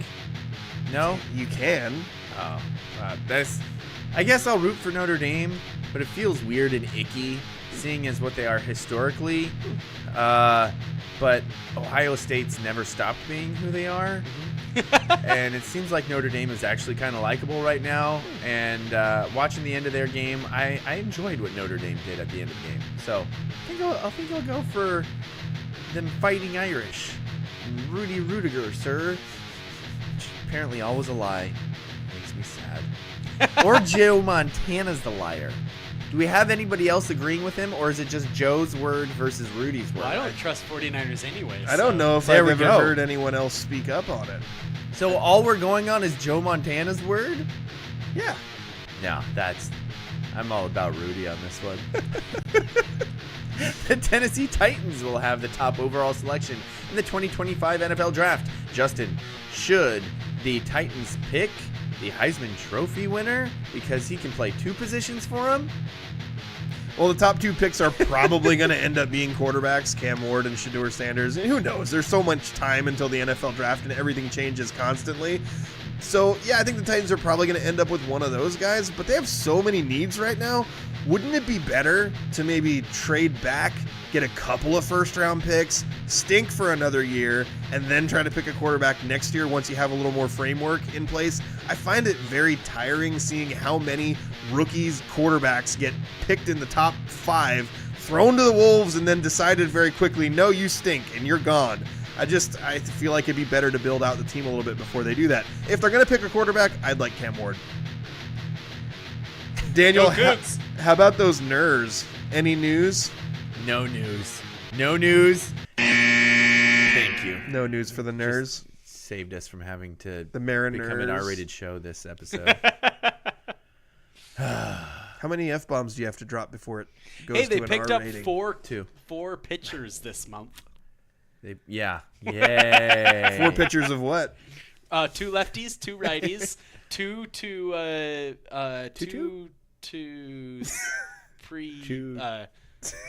lower minor league, and 2 to the pre-league. dumb. Yes. Nothing. Yep. Frustrating. I'm so upset. They think that they're good enough to win 54% this year.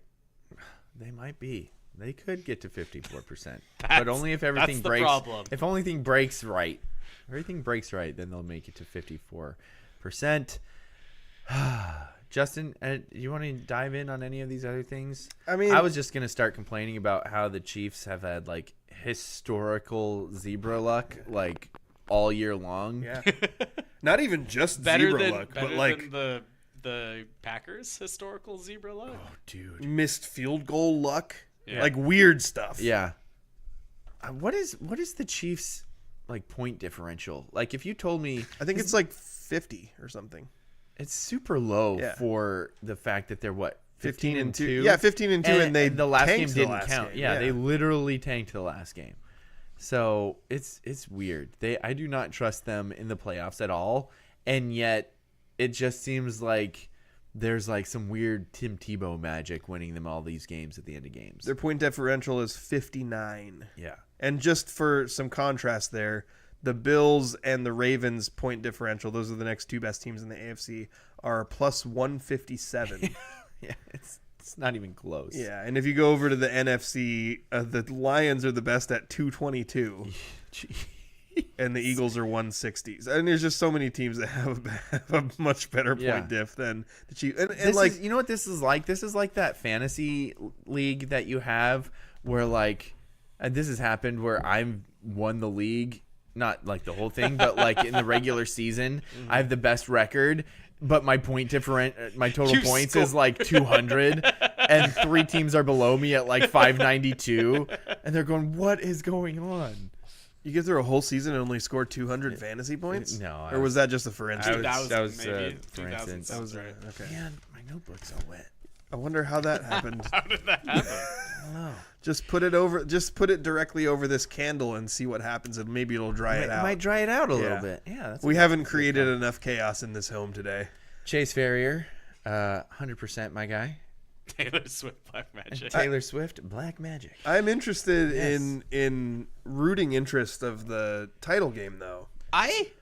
Oh wait, Yeah, the of Notre Dame, national Ohio championship? State. Yeah. I'm not going to be heavily rooting for either team, but I am going to enjoy the game, I think. Yeah. Because it's 2 teams that weren't anointed. This year. That's what I mean. Like it's And- 2 teams that aren't there because they were anointed to be there. Anointed. There's They a didn't playoff. they earned. I feel like both of these teams, Oh, I see what 2 you're saying. teams, earned their place in the national championship. Yes. And I don't think you've ever been able to say that about a national championship before. That's a good point. I see what you're saying, and I like it. They actually had to go win some games to do it instead of the media being like, hey, we want this team and that team to go play for the national championship. We want think this they're team the and best. Alabama. Yeah, and it's just like, no, let's actually let the teams prove it. And this year, teams that wouldn't have been even in the top 4 last year, right? Like, I don't think maybe Aren't no, they I don't 5 think and Ohio 6? State. I don't think Ohio State or Notre Dame were in the top 4 in the AP. So both of these teams would not have been in the ability to get to this game even last year, back when there was a 4-team playoff. Well, if they're 7 and 8, I mean, like you can easily say, kick Boise State out, kick Arizona State out. Those teams wouldn't be in. Yeah. But if they're 7 and 8, they wouldn't be the replacement teams. I still feel like if it was Ohio State would be the team they're trying to shimmy in. Oh yeah, Because absolutely. this was like when Andrew said anointed at first, I was like, well, preseason everybody was saying Ohio State has the best roster in the country. Yeah. So I think that was the team that everybody would have wanted to see in the 14 final playoff. rankings on ESPN have Ohio State at number 6 and Where's Penn Notre State? Dame at number 5. Okay. Which both would be outside. They wouldn't be playing for a playoff. Yeah. Even in the expanded 4-team Well, playoff. that but that's game what was I'm pretty saying cool. is college football playoff ranking is different, and they don't always do things. That is the in a college way. football playoff rankings. But I'm sorry. I know, the but- AP was a different list. But if it's like when they're picking it's easy Oh, to do that when you're picking 12. It's if they pick 4, would they have picked the same 4? Right. I They don't wouldn't know. have That's a put good Penn question. State for. Well, they might not have been able to get around that one because They would Penn have State picked beat Alabama Ohio State. 4, Georgia 3. Alabama was A&M ranked 11th. 2. Alabama wasn't in the top Or- 10 at the end of the season. Yeah. Oh wait, no. They'd The given thing with up on Ohio that. State was that they didn't make their conference championship game. That's Right. what it was. Yeah. Okay. Yep. Anyway, I don't want to dwell on that forever, but I'm curious to think with Notre Dame, you seem to have this like disdain for Notre Dame, like they're the Yankees, kind of like. Not so much that they're the Yankees. So there was a good chunk of time from like 2000 to like 2015 when they weren't that good, but they were like, we should be in the national title game because we're Notre Dame. And it's like, yeah, but you're not that good. And they were all complaining about being in the 2001 Fiesta Bowl against Oregon State, and they're like, There it is. That's There what it is. Okay, all right, we found it. yep. And they're like, and then they just continued to talk like this even after getting their butts handed to them. Yeah. They're like, whoa, we deserve to be here. We're Notre Dame. We're going to run all over you, this silly little Pac-10 school. And then they lost by 40, and we were all going, really would have been nice if we could have played a real school, a real team. But no, we had to play like they were like number 7 Notre Dame, but the Fiesta Bowl was like, oh, we get to have Notre Dame in our bowl. Let's pick them.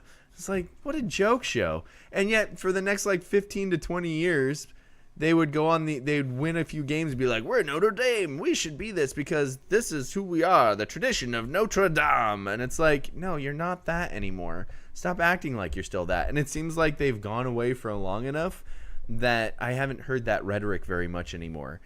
But now I'm sure that they're in the title game and they'll just all come back. Probably, but Notre I mean, Dame, Fighting they Irish. earned their way into the title game. That's true, which makes it better. And also, not gonna lie, do you ever? I feel like half the time when I'm watching games I don't really care about, whatever team is losing when I start watching, I just kind of automatically start rooting for them. And so Notre Dame was down when I started watching the game, and I was like, all right, sweet, comeback, here we go. And then their coach talked at the end of the game, and I was like, I kind of like this guy. Seems really cool. So Yeah, Marcus Freeman's a good dude. I've actually met him? You know him? no. He seems pretty cool. But there's been a lot of really good stories out of this Ohio State team this year. Shut up, Chase. So Oh, wait, that's not Chase. He said somebody was making fun of Oregon State, and I said, shut up, Chase. And then I was like, oh, wait, that's Deshaun. Come on, Deshaun. What did he say?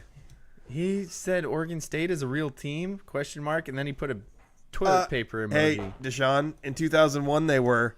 Yeah, Chad Johnson. They might not be now, but they were back then. Yeah, a 4-team playoff would have been Oregon, Georgia. Who else would have been that? I already closed that. Oh, sorry. It was Penn State and Oregon, Georgia, Penn State, and No, Notre Dame in the AP, Texas, Texas, maybe. in the college football Yeah. playoff rankings. yeah, so So AP got Notre Dame more right. yeah, that's true. That's true. Anyway. Yeah, Chase says, wow, because I viscerally just, you know what? Sometimes you were just talking about Duke. It got me hot. I'm sorry, Chase. My bad. Coach's Chase, I'm sorry. My bad, 100%. My guy. I'm sorry. The coaches poll was Oregon, Georgia, Notre Dame, Texas. So Rob says interesting. the most not surprised announcement by Daniel ever. Quote, I hate Notre Dame, in parentheses, insert the smallest Oregon State reference just for the justification. It's so true. I saw the smile on your face, too. We got your ass. We had you. It totally made sense because you were talking about this, and I was like, I don't really remember that being like a popular, like narrative back. Really? And then you said Oregon State, and I was like, oh well, of course. You were paying attention to it Yes, because of yeah. Oregon State. I think- I'm not saying they weren't saying that. I'm Yeah. saying no one was listening. It Yeah. probably Other blended in than- with all the other college Yeah, programs that yeah. feel entitled to be great, like UW, for example. Yeah, that's a good That was point. another one, was like UW was always acted like it was just the greatest program in the world. Yes. and offended. A lot of the similar rhetoric was pumping out back there. when they were cheating, they were really good. It's true. It's a good point. My dad responded to Deshaun with, "Hey, the Beavs were in the top 10 last year." Yeah, before everything went to absolute crap and I'm not even going to call him a coach, but that guy left. Whoa, he's not a coach anymore? He's terrible. He's the worst. Hey, Mavis. Yes, I need Oh, some she's puppy. here to come for Yeah, you. thank She's you. your emotional support dog. Thank you, Mavis. I appreciate that. Yes. You're a do we puppy. Want to move on to my favorite part of the show? Yeah, I feel Serving questions up on a silver platter where the points are made up and the rules don't matter. Time to start, Daniel.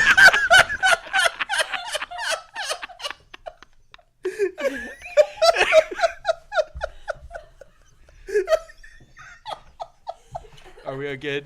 I think we're good.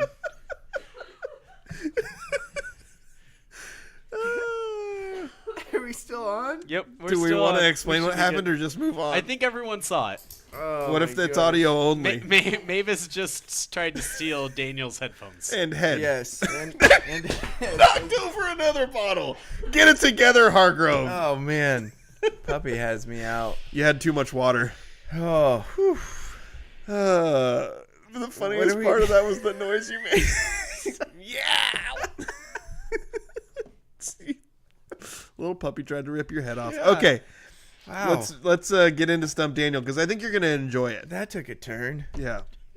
I was thinking about you know how baseball has been around forever and professional baseball has a whole bunch of like super old-timey baseball team names that are really weird. Super weird, yes. Yeah. So Daniel, I have a list of 20.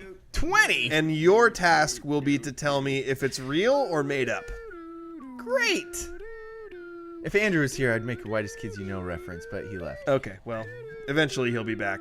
I guess. So, and I'm going to jump right into it because I was going to make a shorter list, but there was so many good ones that I just went with it. I love it. Daniel, number 1.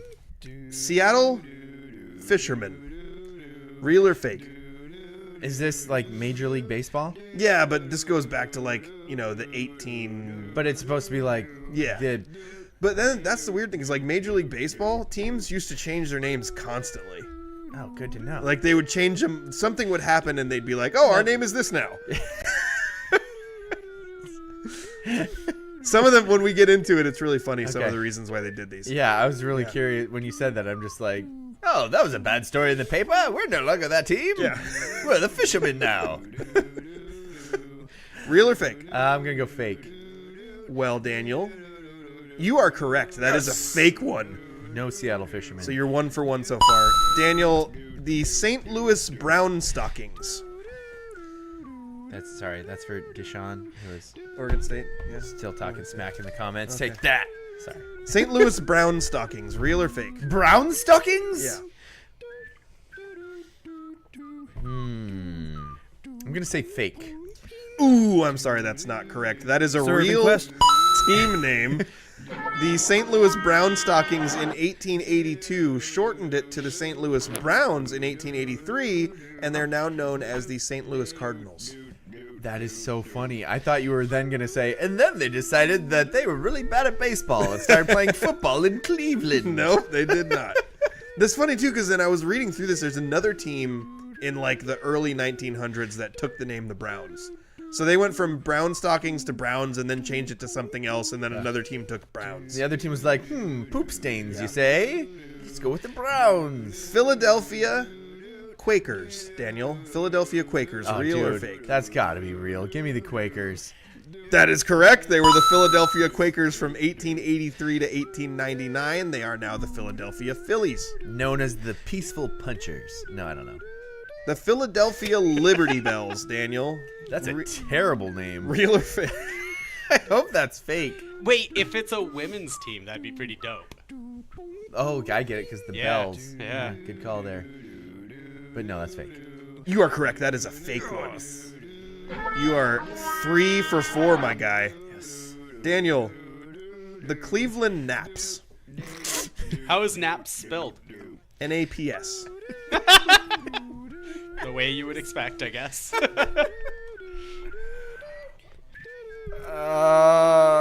That's so bizarre. You couldn't have made that up, could you? That's got to be real. Did you make up the real ones or the fake ones, by the way? Yeah, I did. That can't. If you would have thought up the Cleveland Naps, dude, did you? That's real. It's real.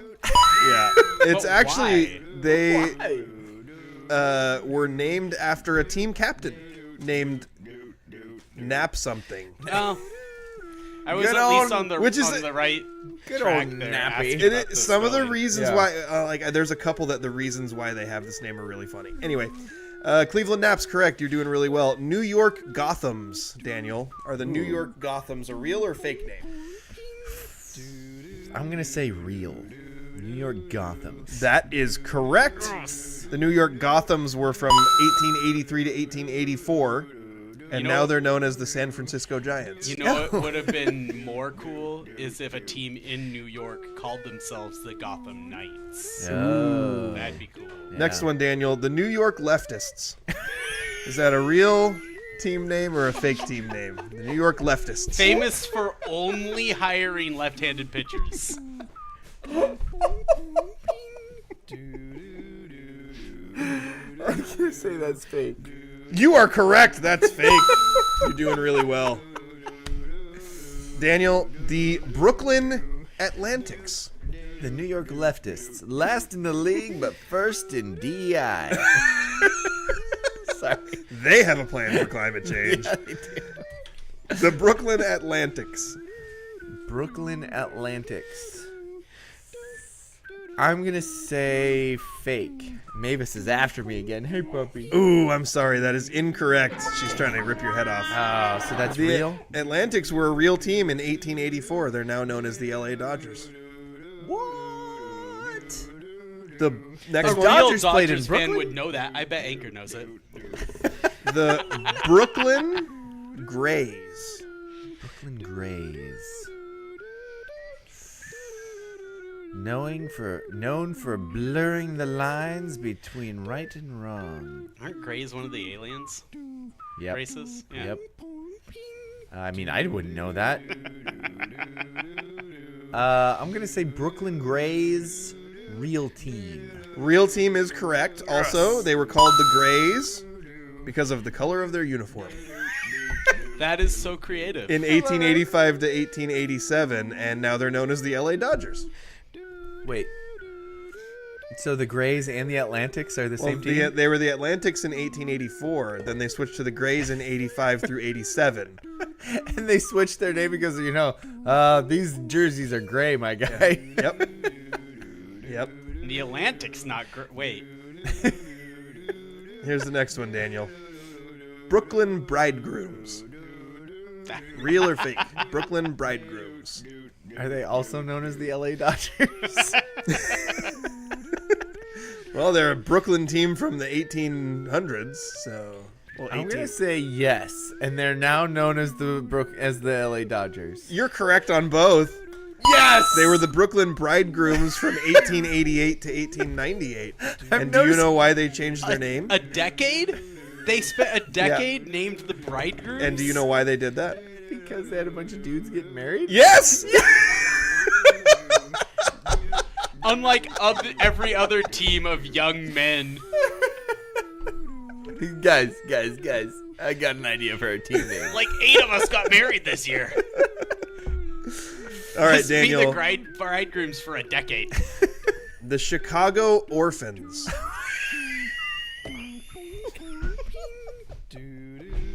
That's dope. That can't be real. Just tell me that's not real. No. Is that your official guess? Yeah, it's not real. That is a real one. The Chicago Orphans were called the Orphans from 1898 to 1902. They're now the Chicago Cubs. They were called the Orphans because they had a longtime manager who was there for 27 plus years and he left. So They he were orphaned orphaned. the team. They were orphaned. So they changed their name to the Orphans for 4 years. Shockingly, their mascot was a little girl with red curly hair. Chicago Horsemen, Daniel. Real or fake? Chicago Horsemen. I'm gonna say fake. That is correct. It is fake. Yes. How about the Chicago Mustangs? Oh. Mustangs. That's not really a weird name. Mustangs in Chicago is kind of cultural appropriation, though. Because of cars? No, because Mustangs are a Western phenomena. Chicago's not a Western city. Andrew's dropping horse knowledge out here. I had no idea. I mean, in the old days, I'm sure Chicago was out west. I mean, now it's still the Midwest, which makes no sense. It's the Mid-East. If that. No, the Mideast is a completely different part of the world, obviously. Obviously, yeah, that's a good call. I'm going to go Mustangs real, but I'm really curious to hear the story behind the name. Ooh, I'm sorry. That's wrong. It's a fake name. Dang it. Here's a good one. The Cincinnati Redlegs. Cincinnati Redlegs? Yeah. Why was everyone so obsessed with their socks? Right? I'm going to say yes, and the reason for it was because they went on a boys' trip and got sunburned from the knee down.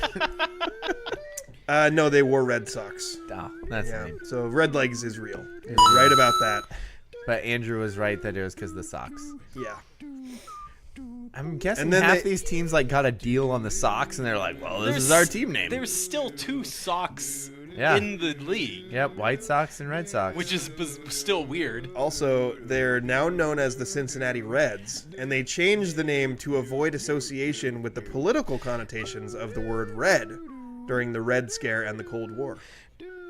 So they Wait. went to the Red Legs after being the Reds? Wait, I'm confused. Yeah. Oh, wait. 'Cause they didn't No, want- they changed their name to the Redlegs because of that. Okay, that makes sense. That makes way more sense. Makes more sense. Redlegs, Reds. The Reds now. Gotcha. So, communists. Boston Bean Eaters. Daniel, Boston Bean Eaters. Ye old Bean Eaters, now known as the Boston Red Sox. Actually, the Celtics. They changed sports, too. So you saying that's real? Yes. You're correct that it's real, but they are actually now the Atlanta Braves. Oh! Yeah. Boston Barnacles, Daniel. Boston Barnacles. I'm going to say fake, but I really hope it's real. You are correct that it's fake. Dang it.